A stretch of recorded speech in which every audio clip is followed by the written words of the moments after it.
welcome to the Game Informer Show.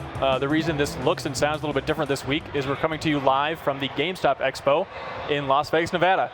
But I am your host, Ben Hansen, also joined by Andy McNamara, Editor-in-Chief. Hello, everyone. Thanks for being here, Andy. Then we have the wonderful Kim Wallace on the end. Hello. And Mr. Andrew Reiner. Hello, Ben. Good to see you. What are we doing in Las Vegas here, guys? Wait, we're in Las Vegas? It's Las Vegas, Nevada. Oh, very cool. It's some sort of expo, a GameStop expo to be specific. Aren't we supposed to be losing money or something like that? We haven't done any of that. We haven't done any of that. The only gambling we did was playing Jenga with Kim, and it turns out she's the worst Jenga player. Whatever, of I all beat time. you. I beat you. You beat me after an entire game No, of trying to pull out the worst possible piece. Yeah, maybe I was just trying to throw you off, okay? Right. And it worked because I won. Away, by the way, it's because we talk about Jenga at the GameStop Expo. Perfect. Andy, Hot new game. Andy, you've been to a million of these expos. You want to just set it up what this thing is? Oh, so it started off a long time ago. They would do these managers conferences where they'd bring in all the managers from from all the varied game stores. Like even when it was like EB Games or before these companies all came together as one as GameStop, they would have these conferences and just kind of get an opportunity for the managers to look at games and kind of what's on the horizon and give the manufacturers a chance to talk to them directly, kind of like get their feedback overall. And over time, they kind of added on these consumer days and everything like that, kind of expanded things out, and they've really grown a lot. I mean, I remember being at some of the early ones that were maybe 500-600 people, you know what I mean? And then I remember being at ones where I spoke at one a long time ago, and it was scary. I mean, it was like 5,000 people, 6,000. I mean, it's like a sea of managers, and it's super cool. I mean, as an event, everyone here is super excited, and it's like, it's infectious. Like the fact that, if you love games, it's one of those things that you really quickly learn, because you're like, maybe you see a GameStop manager like in his environment, like in his store, like running around, like, trying to find people and help everyone out, you know what I mean? And here, they're just like talking about games which they love, that passion really comes through, and so it's a lot of fun, like in the E3 press conferences, there's always that section of the crowd where people are just losing their minds. Normally like the Microsoft employees during the Microsoft press conference. Imagine the entire crowd is just that level of enthusiasm. Oh yeah, I mean it's like, and it's super cool. I mean, like, they come and they have like, the big wigs are all here from the companies. I mean, it's an important thing, and they come out and talk to them, and I think they really relate to the opportunity to get to hear, directly from the managers what they're getting. Like, these are the guys in the trenches, right? You know what I mean? They're out there, like, they're selling games day to day, and like, the CEO of Sony doesn't see that very often, right? You know what I mean? So it's an opportunity to kind of exchange like kind of views on what's going on, and everyone to get excited about games. Yeah, for sure. And what are we doing here, Reiner? We're gauging interest, right? We're signing autographs for the fans and stuff like that, but also we're picking their brains and seeing what they like playing, and it's really interesting. Like when we're at work, we're in such a closed group, and the people we interact with online are a lot of industry people.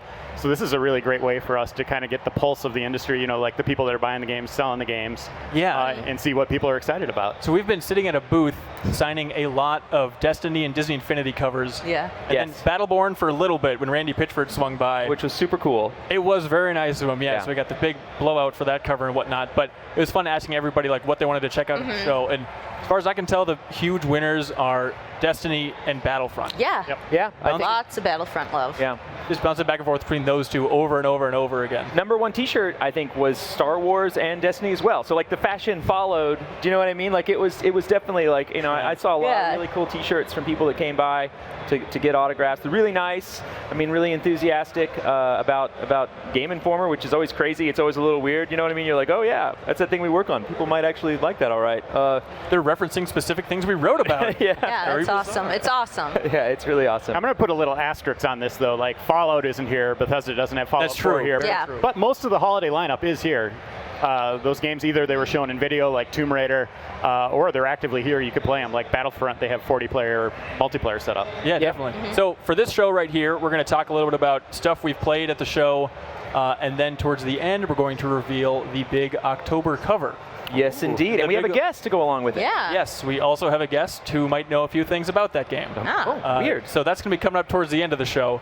But do you guys want to talk a little bit about what you've been playing? Reiner, I know you've been playing Disney Infinity 3.0. You just reviewed that. Right, yeah, I just reviewed that, finished up the review, gave it a 8.5 out of 10. Nice. Step up from the last one for you. A huge step up. The Marvel superheroes I gave a 6 out of 10. So that was kind of a disaster, a little bit of a superhero-sized train wreck. Right. And then they really stepped up their game this year, and that was through the collaboration of like working with Ninja Theory, Sumo on the driving, It just plays a lot better, and you could tell they were such fanboys for Star Wars. Like, there's just little details in there that are just for fans, hardcore fans that grew up with it. And you're also the biggest Star Wars fanboy, so like this game is tailor-made for you because you love toys and amiibos and crap, and you love Star Wars. It's just Reiner in the wheelhouse. They would have had the Cubs and Batman in it as well. 10 out of 10. No. The Cubs playset. Yeah, I mean, it is for the fans. It is strictly for the fans. But it also has other layers to it. Like, you have Inside Out, the Pixar movie that just came out. That's got a playset in there. It's okay. It's pretty weak 3D platforming. Right, from what the spotlight is clearly on the Star Wars content. Oh, for sure. But there is some other fun stuff, like the Tron characters are really cool. Mickey and Minnie are surprisingly powerful. I don't know what happened with Mickey Mouse becoming like the big bad or the big badass in video games, like Kingdom Hearts. He's the ultimate kind of hero in that game at the end. Well, look, it's Disney writing the checks. They're not going to. Well, I mean, he started kind of an empire, so I would think Mickey Mouse should be pretty powerful, right? I have something to say about that. So I started this game too, Reiner, and I just immediately booted up like the classic trilogy, of course. And I remember I started up 2.0, and I was just overwhelmed by how slow of a start that was, and just lame tutorials and. All those Disney Infinity games are such a mess of menus where it's all broken off in each different subsections. And I think this one starts a little bit more elegantly. Yeah, they walk you through it. They walk you through all the play sets, and then they drop you in a world where it all makes sense. Everything's interconnected. You don't have to go through menus to get where you want. You could just walk over where you need to be. Right. Cutscenes still a little bit weak. Like the big title crawl for the beginning when you put the classic trilogy set on, the one job they had was to hit that Star Wars note, when the text is on the screen, and even that was mistimed. So it's the music kicks in, and half a second later, it's Star Wars. Come on, guys, just get that timing right. That's the one thing you got to get right. Exactly, and then it's weird too. It was thrown off when they removed the Lucas logos from the whole thing. See, exactly. Yeah, they had to redo it all. They'd only done it the once and just reused it. In that capacity, as a storyteller, it's not as fun as the Lego games. The sense of humor isn't quite that same level, and the attention to detail in those sequences obviously isn't super great. But the minute-to-minute gameplay, I think they really nail it in this one. Whereas the Marvel game, it was just seriously a huge barren open world with one enemy type, and then this game immediately you run into 4 or 5 different enemy types, tons of different missions to do, ambient life everywhere. And I was really John Williams, soundtrack just blaring the whole time. I hope you like Pretty John cool. Williams soundtrack being looped. It reminds me of the old Lego games, just oh Christ, the Batman theme again. No, but when it started out in Tatooine, that mission was really interesting because it just gave you that hub and it just said collect 2,000 credits. Yeah. Any way you want. And it did. I mean, during the cover story, they were definitely saying we wanted to get back to the roots of Toy Story 3 and the sandbox toy box mode with that. Yep. And this definitely feels like the closest they've got to it. Maybe it's just because it's the desert environment again.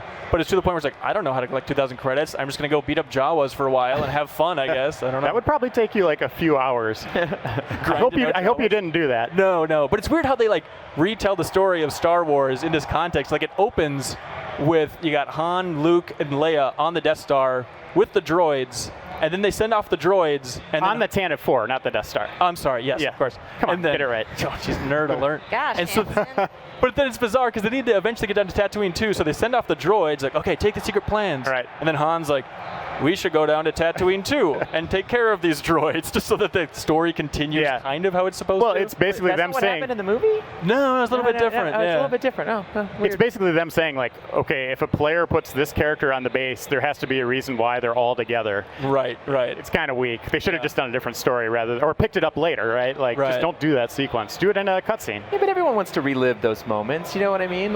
When they get blasted down to the planet. So remember that when they're tumbling through the air? It's the best. All right, so we got classic trilogy, and then you got the Clone Wars stuff. Which one's better, Renner?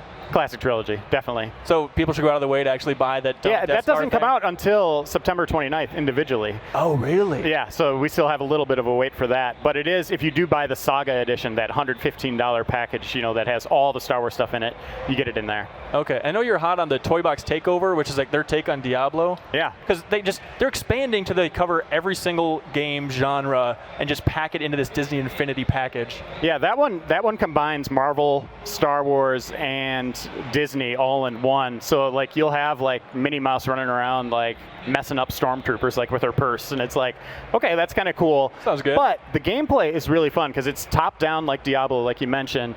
but you have a little sidekick with you it's AI controlled, and you level it up, and you're getting loot for this character that can eventually become pretty strong. You know, it'll be decked out in Star Wars gear. It doesn't matter if it's like Winnie the Pooh or whatever. He can be like wearing like, you know, like a X-wing helmet and have like a lightsaber or a sword or something like that. Yeah, it's kind of cool. Reiner, it seems like the highlight of your show so far is buying some dumb amiibos. I have. Yeah, the GameStop store here has rare amiibos. Like I got the Ness and Marth.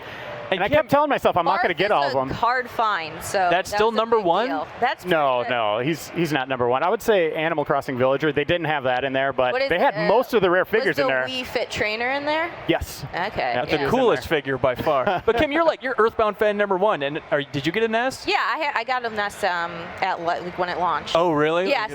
Reiner's like, Ness is here, and I'm just like, yeah, I already got it. I was sending her like frantic texts, like, oh my God. all your Fire Emblem characters are here. Yeah, I got it covered. I got them already. Andy, how many amiibos do you have now? Let me think about it. See, 1 minus 0. Oh, zero. fantastic. Yeah, that's right. That's 0. Yeah, really it's 0. Though I want Rob. You're a big Rob fan? Well, I did the letter where I talked about Rob the robot. You know what I mean? That, like the toy phase and how Nintendo kind of got into it with Rob, and I was you know, it's kind of come back to where we're selling toys again, sell video games. You know, like you know, you look at it, it's almost like 30 years later, whatever, you know what I mean? It's like kind of back to the same thing. When everybody's bashing Nintendo for being late to the party. Yeah, well, kind of. And so I thought it was funny, and it was kind of like, I was like, the next thing we're going to get is like a Rob the Robot amiibo, and then what do you know? They announced that soon thereafter, and I was like, I really want one. Perfect. Andy came by my office very politely. He's like, hey, Reiner, I know you're out there like collecting toys and doing dumb stuff like that, and if you find that Rob the Robot, could you pick that up for me? And I had to walk him through like all these problems. It's not that easy. You can't just buy it. Yeah. You want something? 3-pack. No. You can't just buy it, Andy. Don't be naive. And at which point he's like, that is so dumb, and just like walked away. I did say that was so dumb. I mean, it's cool. I mean, I love the like, I get the like how fun it is to like treasure hunt and find those things. Yeah. But at the same time, it was like, I have so many games to play. Like the game of running around trying to find toys, I can do that in a number of games, right? Like I can collect a lot of things, so I don't know. That's just me. I get the fun, but it's just not for me. Seems like Reiner's favorite game of the year has been playing with amiibos in his living room, lying on the carpeted floor, bashing them together. They're all still mint condition, but I have a 3-year-old daughter, so that will last probably like, this I don't know. week. Yeah. Yeah, another week or two before she can climb up there and take them down. Kimberly Wallace, what have you been checking out on the show floor here? You got a little bit of time to walk around, right? I was walking around looking at Mirror's Edge. I still can't get a good read on how I feel about that game. Are you a big fan of the original? Yeah, but it feels like so much has evolved since then with that first-person genre, and then I go like look at the open world, and it's not so open as like you would expect from most games. That is there like a big dome over the city, like the Simpsons it's movie? Like you have like different markers you can go to and do different missions. And yeah, but we don't know how much they're showing us yet. Yeah, exactly. That's the problem. Yeah, it's like, from what I've seen demoed off, I want something more open than it actually feels. Yeah. And everything looks pretty. Like it looks like something I would have liked years ago, but then games have evolved since then, so I'm just not sure. But I'm hoping for the best because like I really do enjoy the concept of like a prequel story to Faith.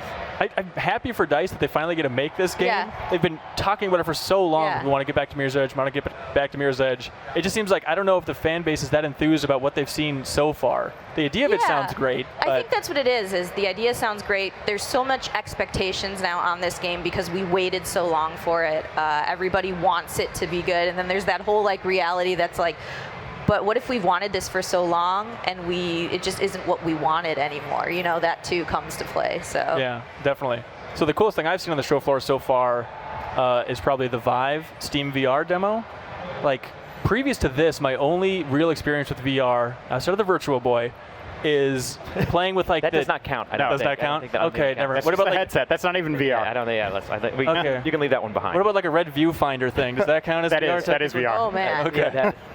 No, but it was playing with the DK1, like the first Oculus Rift dev kit, like on this crude setup for Team Fortress 2, and it just made me sick immediately, and I never wanted to try it again.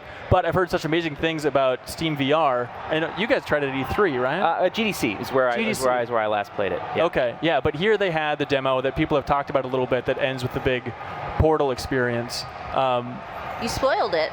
They've been talking about it for so long.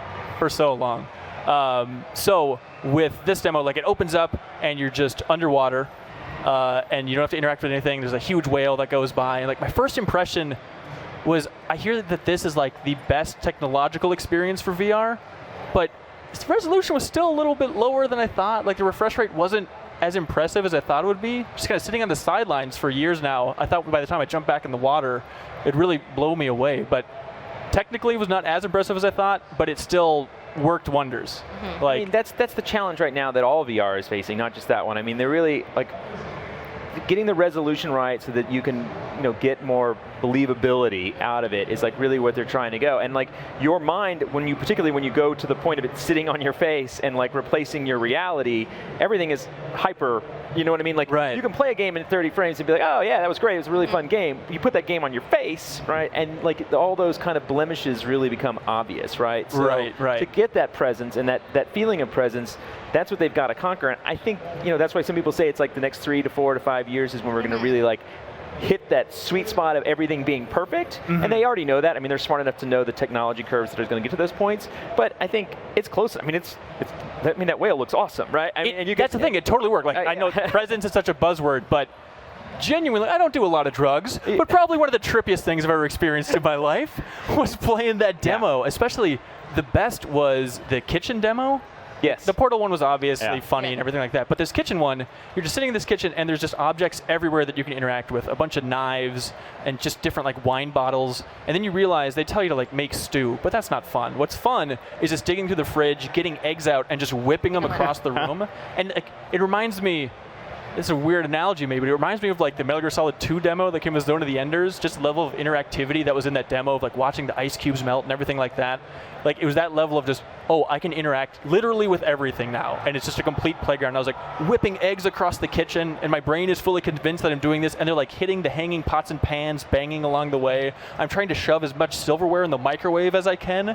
It's like a lucid dream, like let's just see what happens here. There's no consequences to anything. Did you get to do the alien like operation? Was that one there? No, that wasn't there. No. Yeah, there's one that's that. They also show one that I saw one that was of The Room. The hit iPhone, iPad, Android game. Oh, really? The Room. Yeah, they did The Room where you wow. actually are in the room. Those guys have been working on that for a while. So it's like you solve the puzzle. You like go over to the table and solve it that way. Yeah. So yeah, those presence things are really. And this thing, VR, what do you mean? Like everyone kind of likes to like kind of make fun of it. You have to experience it because when you do, I'm sure you did the same thing. You're like taking that thing off your head and you're smiling and you're like, wow, that was so cool. Absolutely. And like it's fun. I mean, they're a lot of fun. And the thing is, they're figuring out the interactivity stuff for it too. You know what I mean? You're like, that wasn't that interactive, but like you said, throwing eggs at the wall. Pretty fun. Best game ever, it turns out. Yeah. If you want to do that in real life, turns out that would be the most fun thing you could do in any environment. So it works out. Yeah, but speaking of Valve, Reiner, we also got our hands on the Half-Life 3. That's right, exactly. Save it for the end of the show. Oh, yeah, cover reveal. No, but we talked about the Valve controller, the whole Steam controller. We both got our hands on, played some Borderlands pre-sequel, and then the worst game I think you could play with it, which was Towerfall. Towerfall, yeah. Well, that's what we started with. Like, we're like, what is this thing? And we're playing like this hypersensitive game, with twitch reflexes. Where you don't use like the right pad at all, which is like the big gimmick for the whole thing. But Andy had a fair point, and he said, that's one of those controllers that it's kind of a new experience, and you need to sit down at home and play it for like a half hour, an hour to really understand how it works. But in the limited use, it's really weird and almost like having a mouse like on that right analog stick. They say it's really not sensitive. just a trackpad, but it certainly feels a lot like a trackpad as far as sensitivity for playing pre-sequel. I mean, it feels different to me in the fact that like just with the tactile feedback that you get from it as you move across it. Yeah. I mean, there were times when it felt almost analog-like to me. You know what I mean? I think that's why it's like I just need to spend more time with it. Right. You know what I mean? And it's also working in like resolutions and in kind of like things that we're not used to using. You know what I mean? So it's kind of goofy that way. Yeah, definitely. So I don't know. It was also tough because they have the triggers on the inside on the grip, right? Yeah. And so when we were playing Towerfall, like we had a real tense match. It was 4-4. It was a game point. And so you tend to squeeze it a little bit, but then you're hitting those other triggers. Then you start doing your air dash mid-jump, and it's like, no, I'm just getting tense. I'm not actually trying to press these buttons. And it's the whole back of the controller. It's like not just the corners of the grip, but the back as well are those triggers too. Yeah, it's like a paddle thing that goes back. Yeah, right. Yeah, like a teeter-totter almost. Teeter-totter, it'll be interesting holiday season to see how many of those they sell and how many people actually use them. Kim? I made you play Yokai Watch on 3DS. Yes, you did. Level 5's new game. I actually really liked it. Yeah. What was your experience like? I went and I found a yokai monster, and I had to fight him, which I thought the battle system was really interesting because you can set just like your characters to attack, and they do it automatically. And That so seems you like the don't have least to- interesting thing about it. Oh, really? Really? Because a lot of times with turn-based battle systems, with RPGs have suffered with is just trying to make those feel fast and exciting in the midst of battle, and then like you can build up your characters for their super attacks, and so that's either like going around with the analog stick, on the other side, right? Or there's another game where I had to like tap in the bubbles at the right time. Interactivity with the 3DS. Little kind of mini games for the super moves. But it's like it does have that Pokemon feel to it, obviously. Like very, very similar game, but I like still the art style. I like just walking around town talking to people, and then all of a sudden you could potentially like have to fight someone or recruit, a monster, and that's pretty cool. In my mind, I have Pokemon, Transformers, Yokai Watch, GoBots. Is that right? It could be, but are they like really, the same thing, but one is just not as cool and hip with kids? Well, that's the thing. You say that, but I may have spent a lot of time in Japan recently. Yokai Watch has completely taken over. Oh, yeah. Once you see like Jibanyan, who's like this ghost cat, it is everywhere. Every single gas station, just that stuff is flying off the shelves. They've already made 3 games, I think, at least in Japan, and now it's just coming over. Because there's no Pokemon game this fall, Nintendo is publishing this one and trying to fill that gap. That is interesting, yeah. But visually, it kicks Pokemon X and Y out of the park. Like, it looks so good. Great. Yeah, it looks really good. Even like we were talking about the popularity in Japan, the last 2 times I've been there, if I street pass people, that's all that they are playing. I was like, what is this Yokai Watch thing? And then I looked it up and I was like, oh, it's level 5. Okay. I have a soft spot in my heart forever for level 5. Sure. I love they're good. their early games. Dark Cloud 2 is one of my favorites. I want it to be great. And what I played I actually liked. I was like, I could get down with this. I really want to spend more time with it. So. Definitely. And Reiner, just to sell you on this game real quick, not only is there a cat ghost who haunts the intersection of where it was hit by a car. Okay, that sounds it's a great. children's game, by the way. Mm-hmm. Yeah. But there is literally a ghost with a butt for a face. It looks like... What is it called? It's called Cheek Squeak. Butt Face Mon? And it's literally constantly farting. Well, sold. Yeah, I want to play it. Fantastic. A lot like me on this show. Fantastic. All right, we should probably take a break before we come back for a second half where we're going to reveal the October cover. Ooh. So stay tuned for that.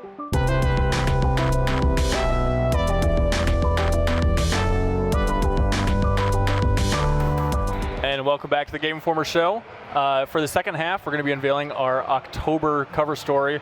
So I'm sitting here with Andy McNamara, Editor-in-Chief, King of all things Game Informer, I think is what you like to be called. I don't think I've ever asked that you call me that at the office. But I will. I mean, if you want to, I guess you could, but it's a little weird. I'm really going to start very soon. I'm sure you are. So I will give you the honors of announcing what we have planned for October. Yeah, so we I think it's kind of worth talking about a little bit, but we had an opportunity kind of leading up to E3, got a chance to see what the group at From Software was working on, and we were really excited to see what they were doing, and it didn't quite work out at that point, but we wanted to follow through, and we want to make sure, because we think Dark Souls is changing a lot about games. So we got an opportunity to do Dark Souls 3 on the cover in October, and we're thrilled about it, and we actually have a guest. Yes. Yes. There's the cover art. You can see on the There you go, cover, yay, we'll all clap, yes. If you're watching the YouTube version, yes. you can see that. All right, so for our special guest, we're joined by Mike Chang, who's the Global Brand Manager with Namco Bandai, focusing on Dark Souls 3. Thanks for having me. Welcome, Yeah. man. Welcome. Finally glad that we finally got to get the reveal out there. Yeah. So it's been a long time coming. Yeah, we're very happy with the cover art. It looks good. Yeah, it does. So, what was it? 2 weeks ago, a week and a half ago, we were out in Japan, in Tokyo. Right. We were out there together, visiting From Software, Right. getting a tour of the whole studio there, and it was just so fantastic to be out there and really put not only a place to this nebulous Dark Souls mysterious game, but then also spending a lot of time with Miyazaki himself, the creative director, the guru of all things Dark Souls and Bloodborne, and sitting down for a really long, extended interview. Yeah, I think it was over 3 hours almost, which is a lot of time spent with Miyazaki-san. That's true, yeah, I guess it's relatively rare. Well, the developers kept going like, wow, you guys got a lot of time. Yeah, we really... They were pretty amazed. We talked about board games enough, I think, where he was intrigued and stuck around. Because turns board out games and cooking and some of his hobbies. not much about Dark Souls 3, but a lot of cooking talk from what I recall. Yeah. No, it was nice to be there and put a face to Dark Souls. And you expect, I think even Tim Turry, who was out there with me, and Dan Tack, who wrote the cover story, we should mention. But we were all kind of expecting an Igarashi type, somebody who's a little bit mysterious and clearly into his own vibe. But Miyazaki was unbelievably nice. He was not scary. He did not murder anybody. Are you sure? I'm yeah. I mean, you didn't watch him the whole time, but That's true, that's true. He could have snuck off, gotten them done. Surprisingly jokey guy.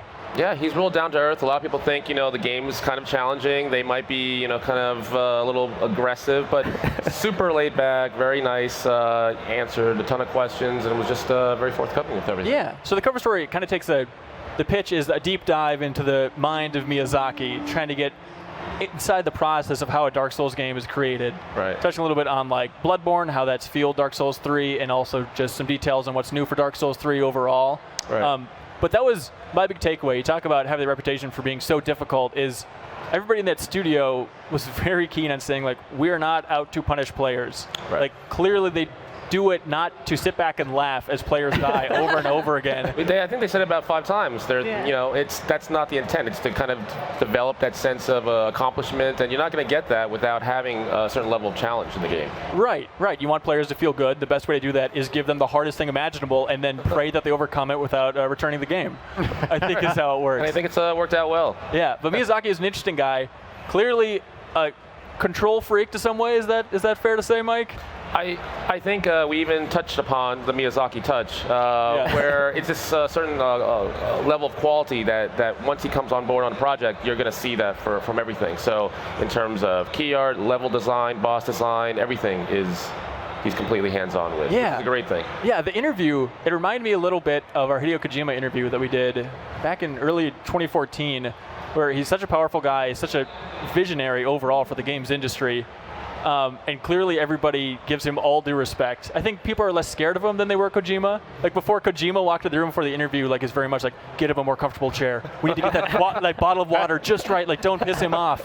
Whereas Miyazaki came in joking and it was up for just, yucking it up a little bit. But then also like, there's a hint of like a Jason Jones from Bungie in there too, where he really does not like to take any of the credit for the games. Doesn't like to be in the spotlight at all.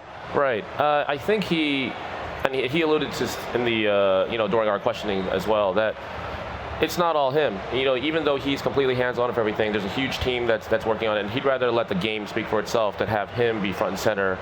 So having his face and name plastered on everything. And it's a very humbling type attitude, and I think that's why he's so down to earth, and that's why the interview was so kind of free-flowing, very natural, because he's just a very humble guy, with all the success from, past titles and recent titles, with Dark Souls 2 and Bloodborne and now upcoming Dark Souls 3. You would think he might be a little bit of a diva, possibly, but he's completely not, So he doesn't come in a full suit or anything like that, just plain clothes, and super nice guy. Yeah, definitely. I mean, the most interesting part of the interview, I guess for me, was just how he sees his job, where he sees himself as a company man, and he's the president of From Software at this point, and the way he described it was that game design is just his hobby. First and foremost, he's the president, and then I try and do some game design on the side. It's what I really enjoy. Right. But, I mean, it's taking up so much of his time. It's amazing how much he can do in such a short period of time. Coming off from one title to another, working on multiple things. But if anyone can do it and pull it off, it would be him. Because he does not leave the office. Is that what we're learning here? Pretty much. Any reason why he's not anywhere is usually because he's hard at work. So he just loves what he does, and I think it really comes across in his games, and that's why a lot of gamers really resonate with it. Yeah, we tried to talk to him a little bit like what he's into outside of work, and yeah, he's like cooking, I guess. Cooking. But then I don't know how passionate he actually was about it. He's like, I make curry rice. Yeah, there are a lot of analogies to cooking with resources and all that, but yeah, he seemed to have a life outside of work, but in the few hours that he is outside the building. Right. So he very much likes to be the key spokesperson for Dark Souls. Like we talked to somebody who's been at From Software for over 20 years, We have a video interview coming up later in the month that we're going to post about just how the studio's evolved and stuff like that. And there are a couple moments there where we talked to him about the difference between having a game that's difficult versus challenging, which they see a key difference there. Right. And then even Miyazaki then the next day heard that we asked that guy about that, and he was like, let me put this in a Miyazaki way. Like, please use the Miyazaki quote about it. Let's override what the other guys said, because I'm the star of this show here. Right, because it is a nuance, right? Like it's what's difficult and what's challenging, and what's the difference between the two. So yeah, only he can answer that kind of question his way. I guess so. Yeah, it was also fun to talk to him just about what they've learned from Bloodborne. The most obvious example is the speed of Dark Souls 3. Right. Kim, have you played Dark Souls 3 at all? No, I've watched a lot of playthroughs of people playing it so far, and it's definitely not as fast as Bloodborne from all that I've seen, but faster than the other games. Yeah. A lot of people have said that too. I mean, we just did first-time hands-on at PAX Prime, and then during GameStop Expo as well. And a lot of people that got any hands-on time, even some that are watching it that are huge Souls fans, right away they noticed that it seems faster, and it seems to be a good thing for a lot of people. Yeah, more fluid. Right, and the timing is a little bit easier, so it's a little bit more accessible. If you're not a core Souls player or a Bloodborne player, and you're jumping in for the first time, that quicker, sped up gameplay makes it a little bit easier for those guys. Oh, go ahead, Andy. I was gonna say, like, how long have you been working on the Dark Souls series? For myself? Yeah, for yourself. I assisted our past GBM on the Dark Souls 2, and then now I'm coming on to Dark Souls 3. Gotcha. Yeah. Fantastic.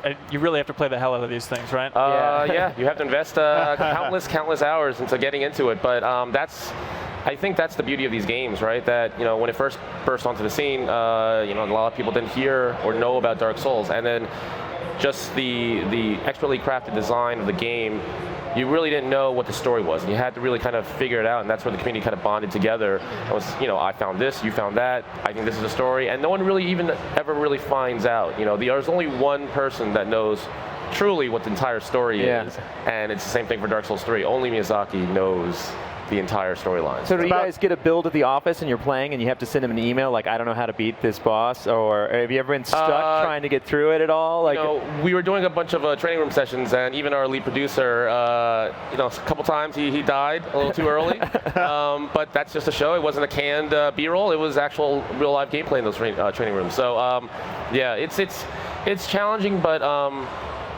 it's not.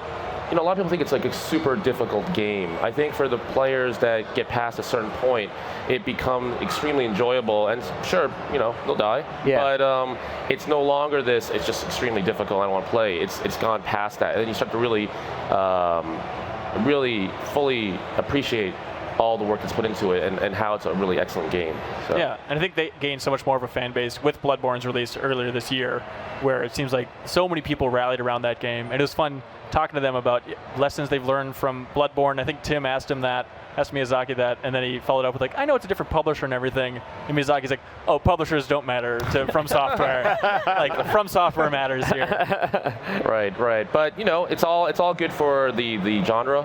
It's all good for Souls as well. The more games that we have like this, the more quality games that we have like this, the better, and the more fans that we'll have out there. So it's better for everyone. Well, it's a fun series because it's one of those things that like people have shared stories. The guy like at the deli, he's been trying to play Bloodborne, and he's always like, you liked it? And I was like, yeah, I liked it, but I hated it for like 8 hours. Like, I really wanted, I had to, like, I was dying. It's so frustrating. I can't believe I'm playing this game. I so need to stop. And then, like, it happens. Right. And like, you meet other people who have that, like, same, well, then this happened, and now I love this game, right? And it's like, when does it happen for you? What changes your mind about the game? And then you kind of have those shared experiences of what you find and how things go on in the world. That it's kind of crazy how Emergent is not a game that's not really about emergent gameplay. You know what I mean? Kind of ultimately. Yeah, it's almost like a runner's high. You have to kind of get right past that. Once you get past it, it's like it's all enjoyment. So a lot of the guys had PAX. We had huge lines, and sometimes they waited anywhere from 2 to 3 hours to get a glimpse of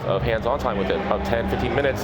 And you might expect that they get off that station, they're like, well, that wasn't worth it. I just wasted half the day. But everyone came off the station just saying, wow, I'm really impressed, and it's a mix of Bloodborne and Dark Souls.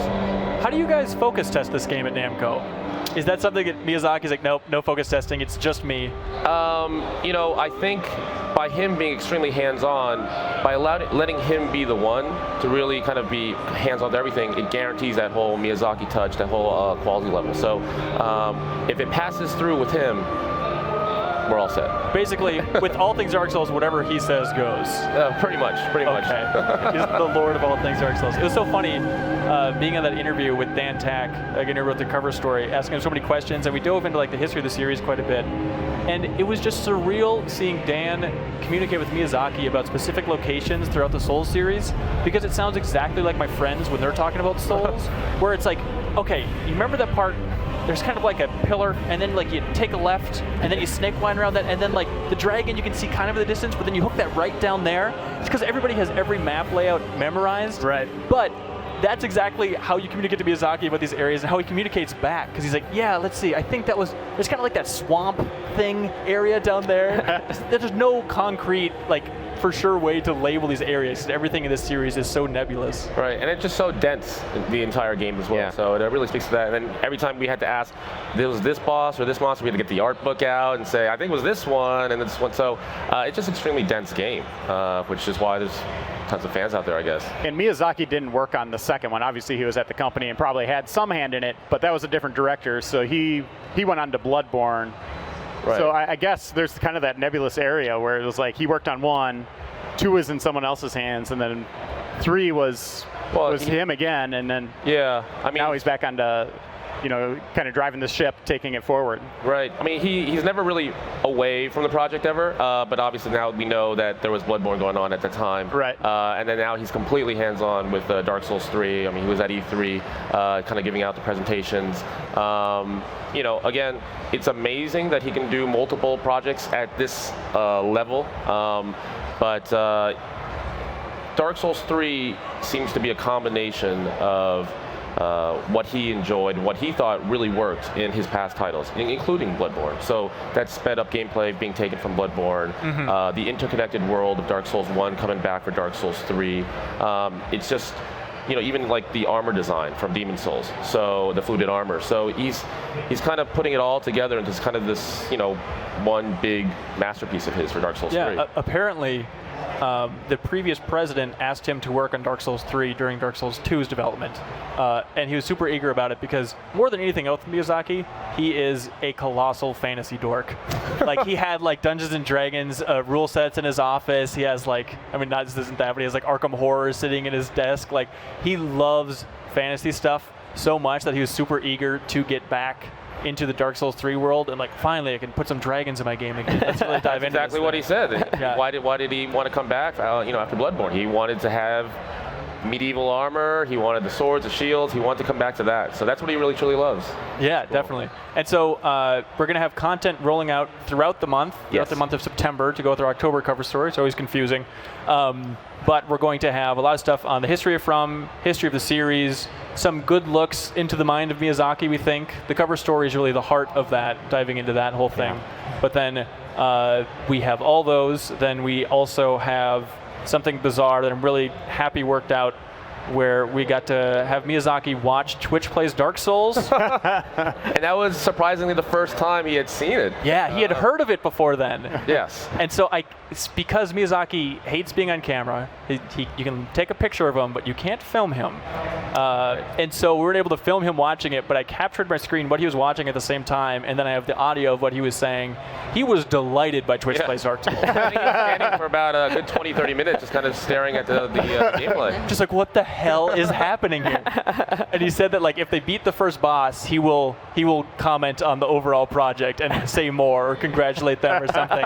But he was pretty convinced that they're not going to get anywhere. Like, I think it was down to like 1,000 viewers when we were watching it, and it was a disaster. Yeah, it's a tough game for Twitch plays. Yeah. Turns out for a hive mind to play a game, Pokemon is doable. Dark Souls is super not doable. Right. But they tried. Yeah, and I love the idea that all those guys had no idea that Miyazaki was meanwhile in Tokyo watching them, just just so great. spammed their way through it. Like he had some fun. Laughing the entire time. He really was. He loved that thing. I'm really glad that worked out. So I love that he's like, I don't love painting people as they play the game, but he really enjoyed watching people in extreme pain playing the game. Well, that was the funny part because he was talking about like how he enjoys that communal aspect of Dark Souls and people talking about it and kind of getting this community together to talk about the game. And he was so delighted by Twitch Plays Dark Souls because like, that's exactly what this is. He's like, this is what I was talking about, is the group getting together to work together towards this problem. Yeah. And then to point out like, I think it's a little more PvP than you think here. Like if you look at actually what's They going on. all have the controller at once. Yeah, it's not really a communal effort here. It's a war zone, Miyazaki. Yeah, but we also got a tour of the office, and so we have like a photo tour so people can see where these classic games are made. So it should be a pretty exciting month for everybody. So be sure to check out the cover story, which is launching next week then. Yeah, it's kind of a weird one in this case. We want to take this opportunity since we had it. So the issue will actually launch digitally and start mailing out to people next week. Yes, on Tuesday. But we're still, every Monday, Wednesday, Friday, dropping new content for our hub. Yeah, leading up to it. Yeah. Yeah, so it's GameInformer.com/Dark Souls 3. So we're getting out of the gate with something that we're going to be rolling out throughout the month, where it's going to be Dan Tack and Tim Turry from Game Informer playing through Dark Souls 1. Like And there are two experts. Well, yeah, Tim loves Dark Souls 2 and Bloodborne, but he did not finish Dark Souls 1. So it's him kind of getting that out of the way that we did before the cover story. So we'll be rolling those out. So that's under our Chronicles banner, I do believe. I think they recorded like 13 or 14 episodes already, and those are full-hour episodes. Oh, wow. Yeah, It's going to be pretty cool. It is a hell of a lot of content. Do they play better than Twitch? Sometimes. I would certainly hope so. Yeah, I mean, you're sure, right? I'm feeling pretty confident Okay, all that right. they have Twitch beat overall. Yeah, I think they're doing all Okay, right. All right, we'll see. We'll see. Mike, is there anything else you want to say about Dark Souls 3 or the cover story in general? Some announcements coming out probably in October. A lot of fans are going to dig those, and the game's coming out pretty soon in early 2016. So how early in 2016? definitely March? February? January? It's most likely going to be in the first half. So I don't know how the hell you guys are cranking it out so quickly. Bloodborne just finished. Yeah, a lot of the fans prior to our announcement are like, if it's going to be a Dark Souls 3 announcement at E3, there's no way it's going to come out earlier than holiday 2016. So, again, if one person can do it, it would be Miyazaki, and it's coming out pretty early. Nice. You just need to tranquilize him every once in a while so he gets some sleep. He never leaves the office. He's just making curry in the office all the time and just working and playing board games and making games. Yeah, hell of a guy. So I'm super glad that we got to go to From Software and get some good exposure to him. Yeah, he's definitely a legend in the industry at this point. Yeah. It was very, very long amount of time with him that not a lot of people get to, spend with him. So yeah, for sure. Time. Andy, anything else you want to say about the cover story? No. I mean, it's like I think people will find it interesting. It's definitely one of those things that it's a little different for Game Informer across the board. But I think it's a glimpse into like how games are made, and I think people will find it pretty interesting. I think it's and we're excited about the game. Like we're really big fans of the series, and we can't wait to see what's next. Cool. Well, I think that about wraps it up for us here for the Game Informer show at GameStop Expo. Is there anything else you want to touch on? Any other games you want to talk about that you played? Destiny's awesome. Turns out people are super excited about Destiny. 2 weeks. Just 2 weeks until it's out. It's coming up soon. All right, but that's it for the Game Informer show this week. Thank you so much for watching or listening, and tune in next week when we'll be back with a new show. See ya.